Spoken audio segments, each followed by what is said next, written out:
எத்தனை பேர் வீட்ல இந்த மாதிரின்னு சொல்லுங்கள். நம்ம வீட்ல அந்த மாதிரி தான் எப்பயுமே இருக்கும் முன்னாடியெல்லாம். நான்வெஜ் செய்கிறோம் அப்படின்னா, மீன் குழம்புனா மீன் வறுவல், மட்டன் குழம்புனா மட்டன் வறுவல், சிக்கன் குழம்புனா சிக்கன் வறுவல் அவ்வளவுதான். நான்வெஜ் செய்கிற அன்றைக்கி பெரும்பாலும் காய் நான் செஞ்சதே கிடையாது.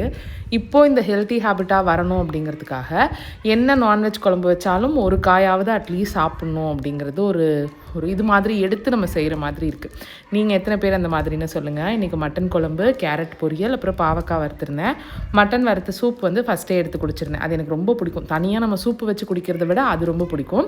அப்புறம் மோர் 1 டம்ளர், மாதுளம்பழம் எனக்கும் மாமாவுக்கு 2 பேருக்கும், காஃபி 2 பேருக்குமே. காஃபி இப்போலாம் வித்தவுட் சுகர் தான் குடிக்கிறேன். ஸோ அது எல்லாத்தையுமே மென்ஷன் பண்ண சொன்னவங்களுக்கு, டைமிங்கோடு போடுங்கன்னு சொன்னவங்களுக்குலாம் நான் சீக்கிரமே அந்த மாதிரி ட்ரை பண்ணுறேன். நான் 6 மணிக்கு அப்லோட் பண்ணுறத 5:30 மணிக்கு தான் எடிட் பண்ணவே இப்போதைக்கு ஸ்டார்ட் பண்ணிகிட்ருக்கேன். ஸோ சீக்கிரமே கரெக்ட் பண்ணி போடுறேன். நைட்டு சுண்டலை வச்சு கொஞ்சம் சாலட் மாதிரி சாப்பிட்டேன். யோகா ஷேர் பண்ணுங்கன்னவங்களுக்கு நானே தத்தக்கா புத்தக்கான்னு தான் பண்ணுறேன். அண்ட் வாக்கிங்கும் முடிச்சு